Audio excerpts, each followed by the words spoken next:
You know, for me, the recovery was just the same as any other recovery. I'm going to get better in the fastest way that I can, the healthiest way. It's been a long process, but here we are.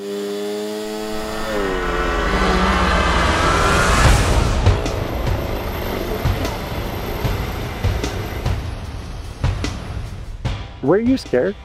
There was a very high possibility that I could have died. I would have died from blood loss. You're meant to start dying at 2.5 litres. They said at the hospital that I lost 3 litres. It's the other career-ending injury.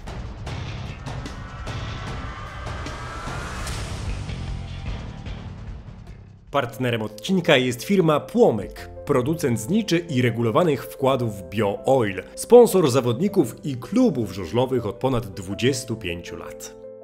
Pasję do żużla wspiera Autopartner Garcarek, autoryzowany salon i serwis Mercedes-Benz oraz BYD.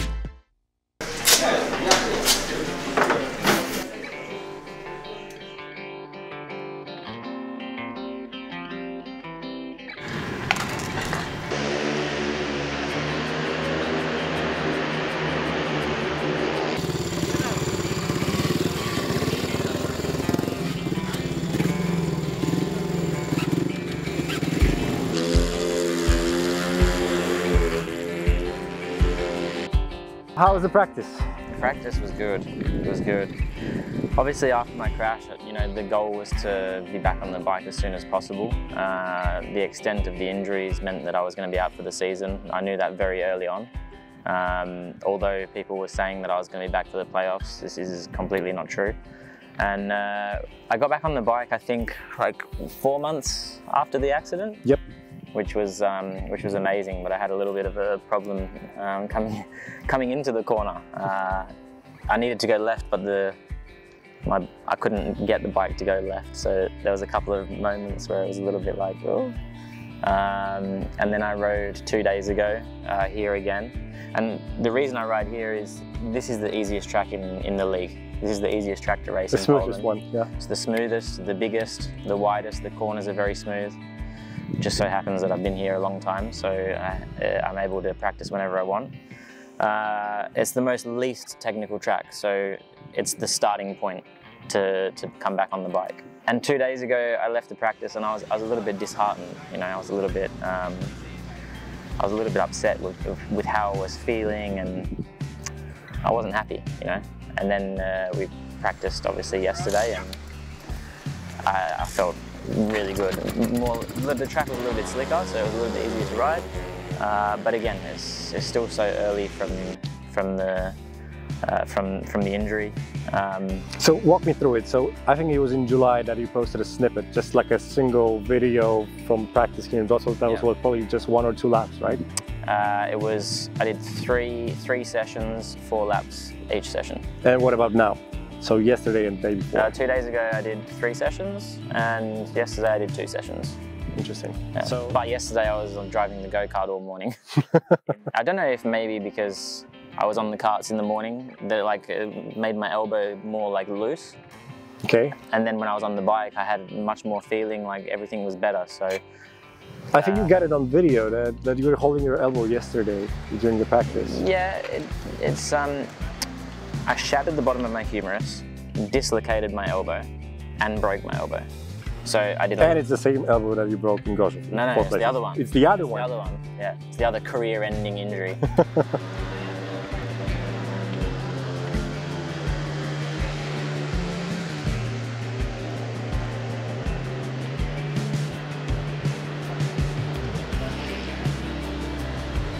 Nah, you know, I'm really happy with where I'm at with my recovery and the whole process.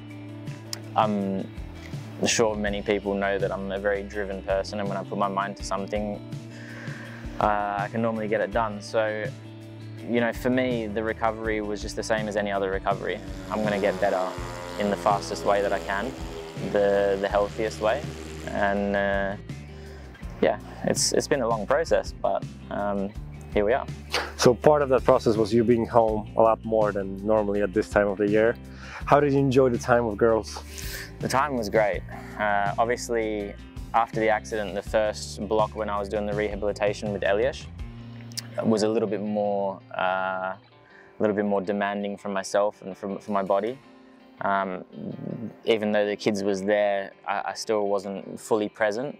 Then when we went to Manchester to watch the GP, you know, we got back to Manchester and it was like, oh, it's great to be home, you know. So we decided that we will stay there and I'll change from my rehabilitation to gym work with Kirk, my trainer in the UK. And yeah, I go to the gym, then I come home, have breakfast, have a bath. After the bath, go to physio, have physio. So still quite regimented, but then I get to be mum for the rest of the day. So I've been joking to the guys like, yeah, I'm a stay-at-home mum now, so it's great. No, but we did see Faye post on Instagram both your process, and I think your mother as well visited you in the hospital, right? Yeah. That must have been an awful feeling for them and for the girls too, to see you in that condition. The girls have never been away from us more than 48 hours. Okay. Faye obviously found out when she was in Australia. She jumped on a flight straight back, gave the kids to her parents, and then jumped on a flight 2 hours later to Poland. 3 weeks they was with Faye's mum and dad, so for sure it was challenging for them. Unfortunately, this was a situation, and we made the best of it. You know, that's all we could do. But yeah, my mum was there to support Faye. Faye was there to support me, and yeah, it was just nice to have everybody together. Faye is unreal, man. I can't really put it into words. You know, people only see 1% of my life that I put on social media and whenever I'm on the TV or doing stuff like this, but I wouldn't be able to live the life that I live without Faye doing what she does, and she's a great mother to our children. I watched your conversation on your YouTube channel. Go and follow Ty on YouTube. That was actually quite interesting. I know you spoke then that you weren't sure if you were coming back, about the whole process, or if you'll be able to come back. But I'm sure you had a different conversation with her, with no cameras. Did she tell you to like quit and just stop? This is the sign that this is the end of your career, or not like that? She's not like that at all. No, she's just been. She said to me, "What do you want to do?" Obviously, when after the accident, we didn't really speak about it. You know, it wasn't the main focus. The main focus was trying to do what we was doing at that period. Then when we was back in the UK, I obviously did some interviews at the GP. And I already had in my head that I want to ride again, but I just wanted to keep it quite close to me for now, and just keep the strength work going, keep the rehabilitation, the physiotherapy, all the stuff that comes along with having injuries. And yeah, when I said to Faye, hey, I'm racing next year 100%, and she was like, sweet, what do we need to do to make sure that you be the best version of Ty? So that's what I mean. The support's unreal from her. That's great to hear. Let's talk about the crash. I'm sure it's not pleasant, but I think you said that you were conscious.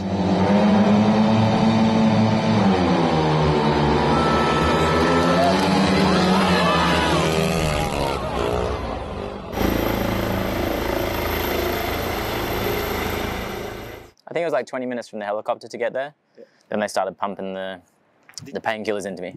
So did you feel like the helicopter was needed, like you needed to be airlifted? Were you aware of the scale of the crash? The crash wasn't bad. You know, it was a very small crash. The reason I got injured is because the air fence lifted. It wasn't connected properly, and that's the reason why I'm in the position that I'm in. But you know, I was late on the track, and I was saying to the doctors, like, I thought I broke both my legs, but I probably had like a dead leg. I knew this one was broken because my foot was on the side, and when I moved the foot a little bit, I could feel the bones moving inside.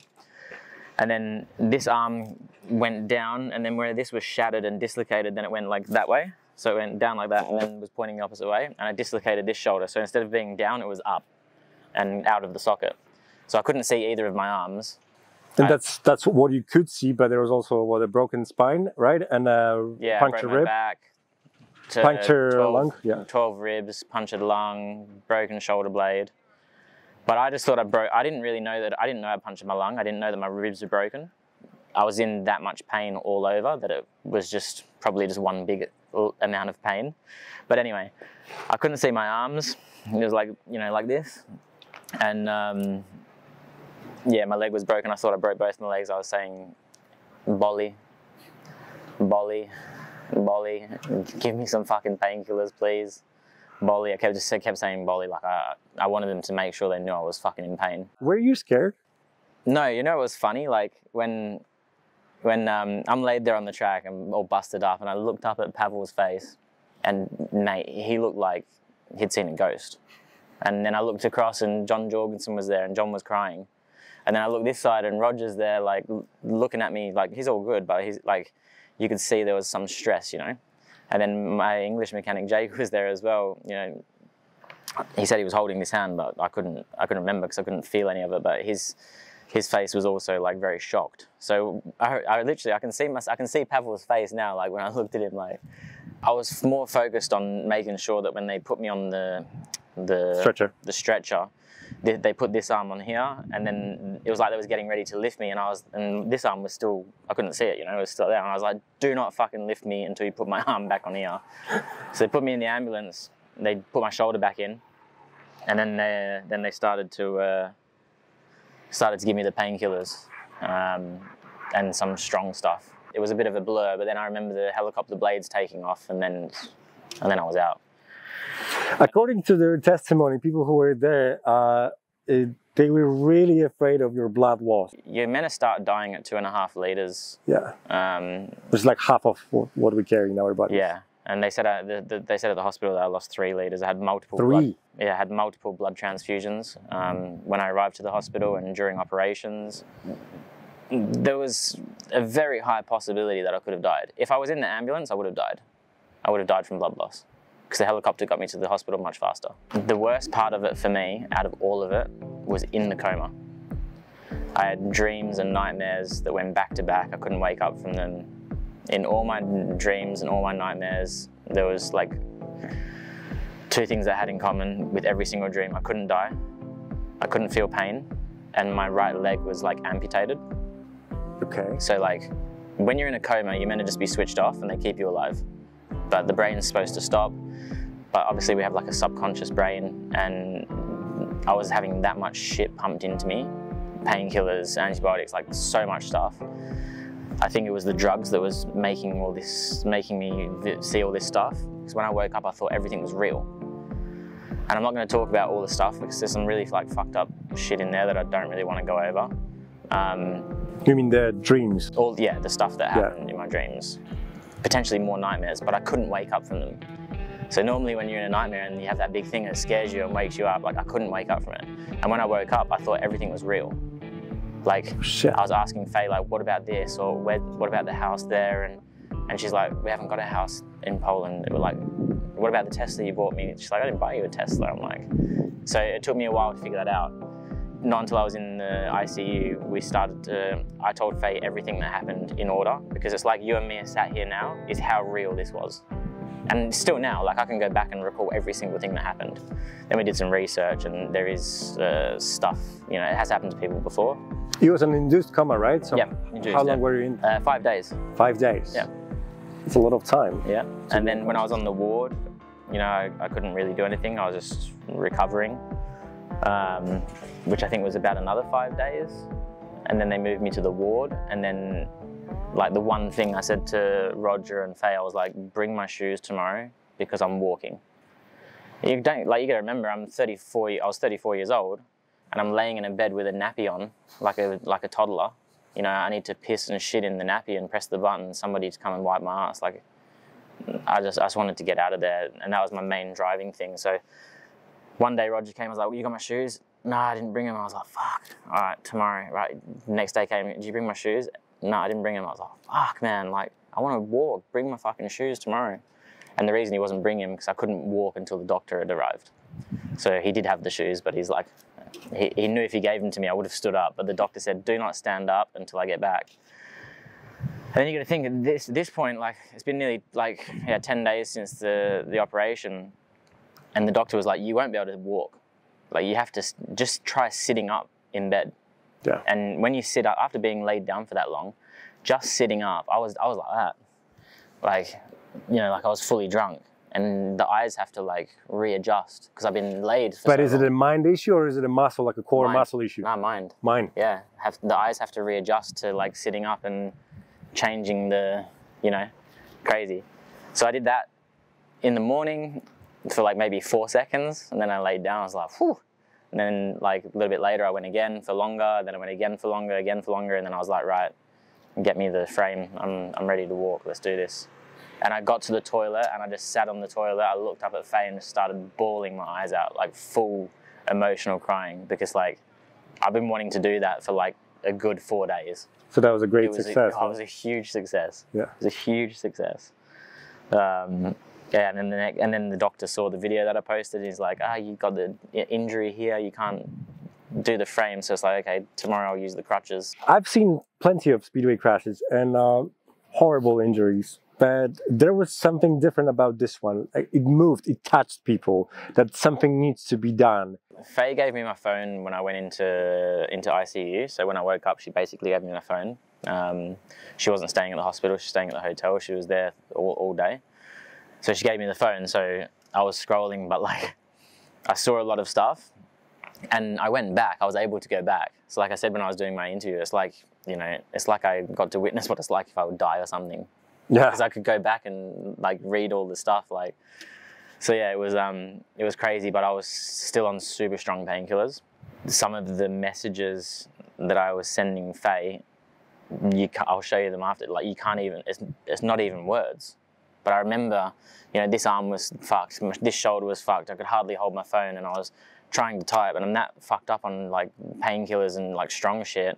Like when I'm pressing, when I thought I was pressing one letter, I was actually pressing the one next to it, and it's like, bro, you can't even. Faye's like messaging me saying, if you're okay, put a thumbs up emoji, like don't type, just put like sending voice note, put a thumbs up, are you good or are you not good?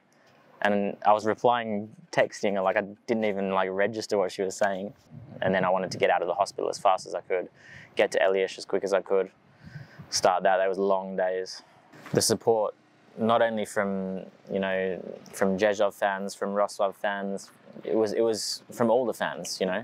I saw fans from everywhere. You could see like their profile picture, the colors, or, you know, anything like that. And yeah, it was just really nice. I saw a video and they was chanting my name in Torun. Yeah. Like the whole fucking stadium. Yeah, they in were. Torun. Like, it blows my mind. And yeah, I appreciate all the support. When I look at your career, you didn't have many injuries. I'm not saying any, because obviously there were times with broken collarbones and stuff. 2019 in Lublin, I broke my back. Yeah. Had 2 months off. And then I came back and raced the GP for my first. The GP was here like 2 months later, and I was like, all right, that's the target. So 2019, 2019, every year from there. I've been injured every year. Yeah, because there was Speed of Nations, obviously there was Gorzów, there was Cardiff. Do you think like something has changed? Like, I don't know, there was a curse on you or?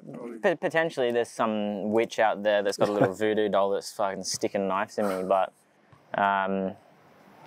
maybe I'll go see the priest in Chesterhover or something and get some cleansing. The year after, like Everson spun around in front of me and crashed. The last match of the season. In Manchester, I was going down the straight, had really good speed, and then Doyley like went up and went back to the inside. But when he went back to the inside, he turned the bike so hard that I had like a 1 meter gap. And when he turned the bike, it went from 1 meter to ½ meter in a split second because he wanted to change direction. So I clipped his wheel, but I was okay from that one. I had some small fractures, but Cardiff was my fault, this one. Everson was these two. This was Cardiff the year after. This was Hülkenberg's fault. My back was Laguda. And this crash, you know, okay, first corners are first corners. Especially in this track, the first corner gets very tight, but I don't blame any of the riders for what happened. We came together in the first corner. The reason I'm injured is because the fence lifted. If the fence didn't lift, I wouldn't be, maybe I have like a broken arm, you know, from the bikes hitting me. Because when they came to get the bikes, when I crashed, they had to lift 3 bikes away before they could get to me. This is what I argue about with some fans online, because for me it looked like the fence lifted, and obviously it's 100%. A different force when you smash into the hard fence behind it. But some people said, well, he got pushed by the bikes either way. So let me explain this.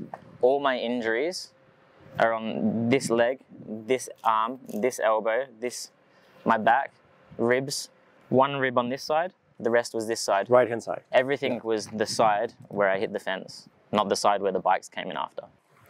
Did you feel like you touched the fence with your entire body? Because I remember talking to Patrick Hansen, and he felt like just tapping with his right foot, but that was enough to break his back. My leg went first. Your leg went first. Yeah, it was so like if the fence was like in this way, it was like leg, and then the rest of the body. But when I hit my elbow, you know, broke that, dislocated that, shattered that. That probably came in, broke all my ribs from the force. The knee brace did its job. A knee brace is designed to save your knee and break your leg. And the part of my leg that's broken is right on the top of the knee brace. So I'm so happy that I had a CTI knee brace on, or potentially my knee would have been dislocated and my leg. That's a whole different 3 operations. And much longer recovery. What about now? So we're obviously at the beginning of September. I think November is usually the time when you start preparing for the next season. Obviously, it's different for you when you go to Australia, but this is the time that you work out a little harder on your conditioning, strength, so on and so forth. This November, will you be more prepared because you had more time, or will you be less prepared because you're still recovering from the injury? That's a good question. By November? By November. I haven't started doing any like cardio yet.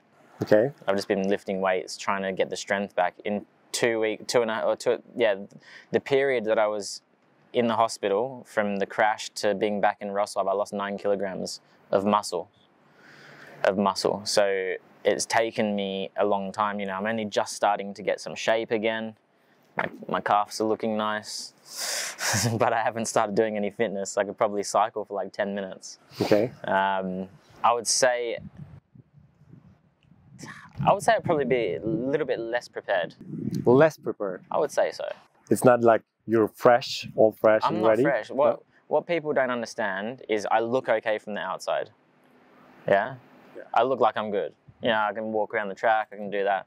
But like, my leg still hurts.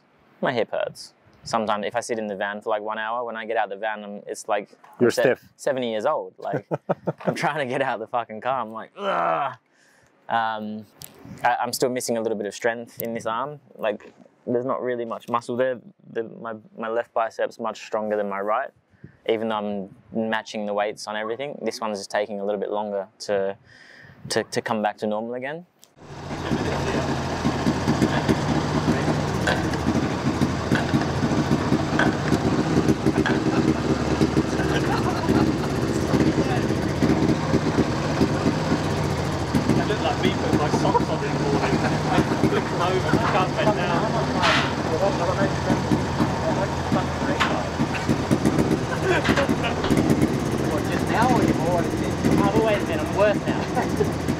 There's no muscle damage, no muscle wastage. I will make a full recovery, and yeah, my body needs time, you know. What about the mind? Because it's always an interesting factor. With a crash like this, it leaves a mark. You know the funny thing? I think my mind is better now than it was before. Really? Yeah, man. Like my head hasn't been a problem in this whole process. Why is that? I don't know. Then why do you say that it was worse before the crash? Was there something on your mind before the crash? No, like when I moved to Poland, obviously I was racing here in Wrocław, and I had a couple of seasons. I wasn't happy with the team, and not the team Wrocław, but the team that I was working with. I had a couple of bad seasons, and then we was living here, and it was a little bit too much for me. And I would say I was not depressed, but like on the way to being depressed. You know, I was flat. You know, I wake up in the morning, I'm not happy around the house, and you know, it was a strange feeling for me. But when I was in it, I didn't realize how bad it was. I probably did that for like 2 years. We sold the house here, went to Torun GP, raced, and then then went to Warsaw and flew straight to Australia. And then this period in Australia, then I found myself again. I found that, you know, I started to feel great again. And but it took me probably 2 years of feeling pretty average mentally, and then not realizing because I was in it, then I could look back and be like, wow, I was such a shit person to be around. Not satisfied with your results, and that like affected everything. Results, like there's a lot of things, you know, there was a lot of factors. But when you're in it, I couldn't see it. My wife could see it. She was telling me like, hey, what's going on? You need to sort your shit out. The last 2 summers that I had in Australia were the best summers of my life. Just had a great time. I felt good. Did a little bit of riding one year in Aussie, and then did a little bit less last year, but obviously because of the injury. But definitely the pre-season for this year was the happiest I've been in probably the last 10 years. Interesting. Yeah. So I was just in a better place before the start of the season anyway. So maybe that was the fact that when I had the injury, I was already in a good place. So it was like, it wasn't a problem. Whereas if I crashed like that 2 years ago, or when I was in that rut that I was in, where I wasn't really happy with anything, then it could have been a different story. Well, that's why I think it helps to, switch the surroundings from now and then. I mean, obviously you're a legend here in Wrocław. We actually got just to see the star. That must have been a special day for you.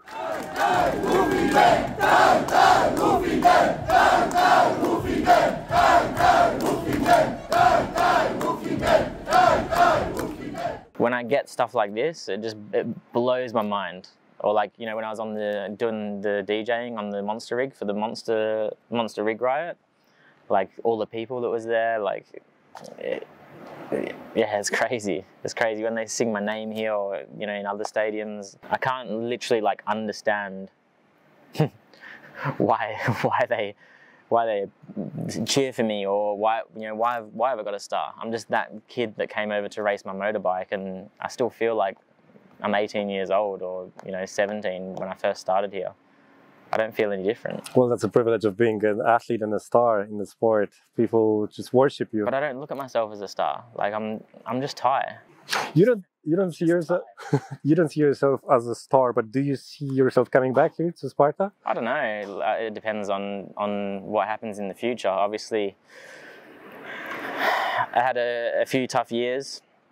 Me and Anjay came to a mutual decision that I should make a change. I felt like I needed it as well.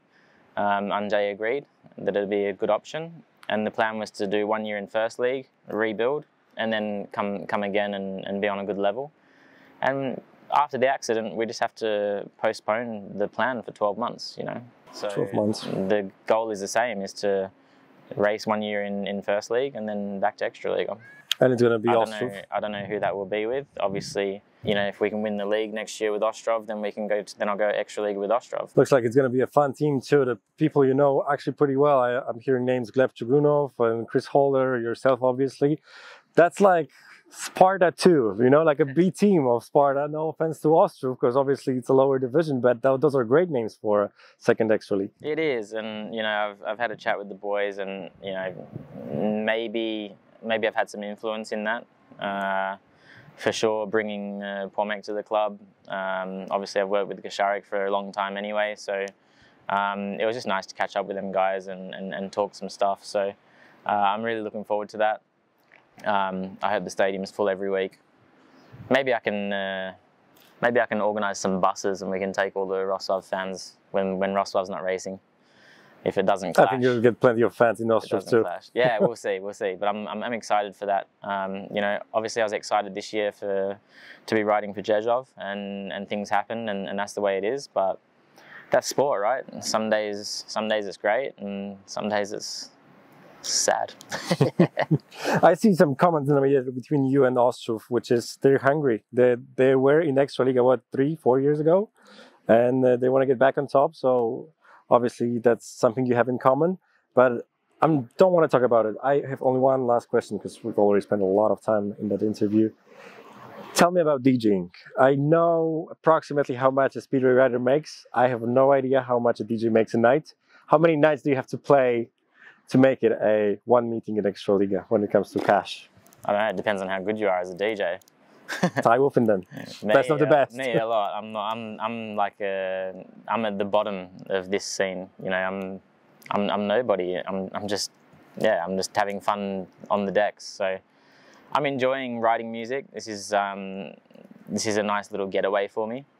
I enjoy that process, and it's been really hard for me, and I'm still nowhere near a good level, but I'm at a level where I can create something nice, and then maybe somebody wants to collaborate with me. Like I said last year, this is a hobby for me, and my first priority is racing my bike. I've been doing more DJing because of my injuries, right? If I wasn't injured, then I wouldn't be doing that because it wouldn't work. When I was injured last year with the elbow, it gave me an opportunity to have some more time, some free weekends, and I tried to maximize that the best I could. And same this year, you know. So, yeah, I'm just having... I understand it's a hobby. I also feel like you're saying this because there's a lot of people online saying stuff I don't really care for. There's a lot of people that, you know, talk shit about it or they don't like it. But there's one thing that's the same across the board, is a hater will never be in your position. A hater will always be at a much worse position than you are. So, and that's the same throughout the world, through everyone. So you just need to remember that when you see the comments, and good luck to them in their life. Good luck to you. Thanks, brother. Best wishes, mate. Thank you. It's great chatting to you. It was good to chat. Now we need to make another wrestling match. We should talk about that. I know. We started wrestling, and you lost. And you fucked me up like 5 times. 5 times. Did you get that?